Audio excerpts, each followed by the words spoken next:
सुप्रभातम. माझे गुरु श्री युक्तेश्वरजी नेहमी म्हणतात, जी माणसं जगाच्या दृष्टीने चांगली असतात ना, तीच दुसऱ्याचं आयुष्य देखील सुशोभित करू शकतात. जोपर्यंत तुम्ही पृथ्वीवरील खुली हवा घेता ना, तोपर्यंत तुम्हाला कृतज्ञ बुद्धीनं जगाची सेवा करण्याची बंधने असतात. फक्त ज्यानं श्वासरहित समाधी अवस्था प्राप्त केली आहे ना, त्याला विश्वाच्या हुकुमाची बंधने राहत नाहीत. मुकुंदा, एक लक्षात घे, ज्यानं स्वतःच्या कौटुंबिक कर्तव्यांचा स्वीकार केला नाही ना, त्याला विश्वाच्या कुटुंबाच्या कोणत्या ना कोणत्या तरी प्रकारच्या जबाबदारीचं काम घेऊन आपल्या वागण्याचं समर्थन करावं लागतं. तरुण पिढीला सुयोग्य शिक्षण देणं हे माझं ध्येय होतं. नैतिक आणि आध्यात्मिक मूल्यांवर अधिष्ठित सर्वांगीण विकास घडवून आणावा, ह्या दृष्टीनं मी तरुणांसाठी शाळा काढण्याचं ठरवलं. प्रथम बंगालमधील दिहिका नावाच्या छोट्याशा खेड्यात मी 7 मुलांना घेऊन शाळा चालवण्यास सुरुवात केली. पुढे लगेचच एका वर्षांनी 1918 कासिम बाजारचे महाराज साहेब श्री महेंद्रचंद्र नंदी यांच्या दातृत्वाचे फल म्हणून जलदपणे वृद्धिंगत होणारा हा माझ्या शाळेचा पसारा मी रांचीला हलवू शकलो. रांचीमधील कासिम बाजार वाडा ही नवीन शाळेची इमारत झाली आणि शाळेला मी योगदा सत्संग ब्रह्मचर्य विद्यालय असं नाव दिलं. इथल्या विद्यार्थ्यांना योग ध्यानाचे शिक्षण देण्यास प्रारंभ केला. व्यावसायिक शिक्षणावर भर तर द्यायचाच होता, पण विद्यार्थ्यांचा सर्वांगीण विकास घडवून आणण्याच्या हेतूनं मी मोकळ्या जागी शिक्षण देण्याचा आग्रह धरला. आरोग्य व शारीरिक विकास साधण्याच्या हेतूनं योगदा तंत्र विद्यार्थ्यांना शिकवण्यास प्रारंभ केला. माझा धाकटा भाऊ विष्णुचरण घोष यानेही रांचीच्या शाळेत प्रवेश घेतला. पुढे तर तो विख्यात व्यायामपटू झाला. शरीर मनावर प्रभुत्व दाखवणाऱ्या त्याच्या प्रयोगांना तर भारतातच नव्हे, पण अमेरिका आणि युरोपच्या विश्वविद्यालयातील लोकांनाही आश्चर्यानं थक्क करून सोडलं. विद्यालयातील मुलांचं संगोपन करताना मला मात्याची आणि पित्याची अशी दोन्ही भूमिका पार पाडावी लागे. रांचीच्या विद्यालयाचा परिसर फारच मोठा होता, सुमारे 70 बिघे जमिनीचा. इथल्या शिक्षकांच्या आणि विद्यार्थ्यांच्या मदतीनं शेतकाम आणि बागकाम करण्यास आम्ही प्रारंभ केला. अनेक पाळीव जनावरं इथं होती. त्यात एक हरणाचं पाडस फारच गोंडस होतं. आम्हा सगळ्यांना या हरिण बाळाचा खूपच लळा लागला. मला देखील हे हरिण पाडस फारच आवडायचं. त्या छोट्याशा पाडसाला मी माझ्या खोलीत घेऊनच झोपायचो.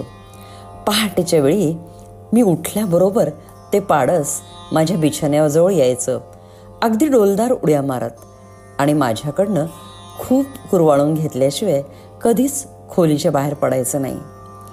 एके दिवस रांची शहरात काही कामानिमित्त मला बाहेर जावं लागलं. नेहमीपेक्षा लवकर त्या हरिण पाडसाला मी खाऊ घातलं आणि जाताना सगळ्या मुलांना बोलावलं. निक्षून सांगितलं, बाळांनो, मी येईपर्यंत तुम्ही कोणीही या हरिण पाडसाला खाऊ घालू नका.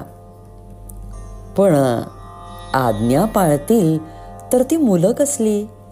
मुलांनी त्या पाडसाला भरपूर दूध दिलं आणि संध्याकाळी मी जेव्हा परतलो तेव्हा फारच वाईट बातमी माझ्या कानी आली.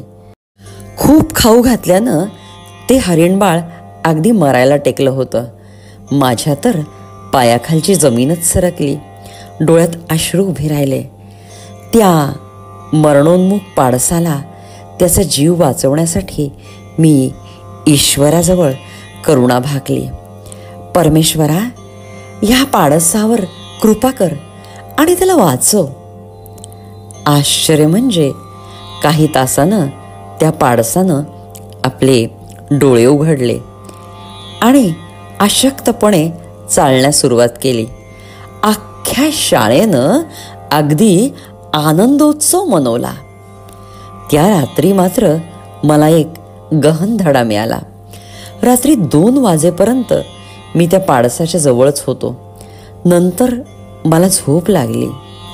ते पाडस माझ्या स्वप्नात आलं आणि मला म्हणालं, तुम्ही मला का रोखून धरता आहात? मला जाऊ द्या ना. बरं आहे असं मी बोलून गेलो आणि ताबडतोब उठलो. मुलांनो, अगदी लवकर या, आपलं हरिण बाळ देवाघरी जात आहे. मुलं तर धावतच आलीत. ज्या खोलीत त्या पाडसाला ठेवलं होतं तिथं आम्ही सगळे गेलो. पाडसानं उठण्याचा केविलवाणा प्रयत्न केला. खूप धडपड करीत माझ्या पायाशी आला आणि तिथंच त्यांनी आपला शेवटचा श्वास घेतला. प्रारब्धाचे नियम करणाऱ्या कर्मकायद्याप्रमाणे त्याचं जीवन पूर्ण झालं होतं. हरिण योनीतनं उच्च योनीकडे जाण्याचा त्याचा प्रवास सुरू झाला होता.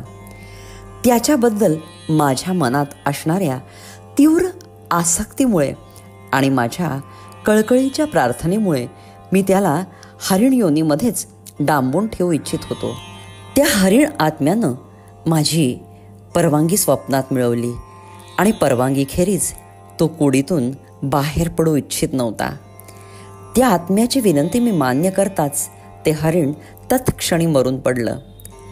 काही वेळानं माझा शोक निमाला. एक गोष्ट मला नव्यानं कळली. खरं तर परमेश्वराला आपल्या लेकरांनी कोणत्याही गोष्टीवर प्रेम करताना आपण परमेश्वराचेच अंश आहोत हे बिंबवायचं असतं. आणि मृत्यू म्हणजे काही शेवट नाही. ऋषीप्रणीत शैक्षणिक ध्येयानुसार शिक्षण पद्धतीचा पुरस्कार केल्यामुळे बंगाल आणि बिहार येथील योगदा सत्संग ब्रह्मचर्य विद्यालयाच्या प्रसिद्धीचा व्यास वाढतच गेला.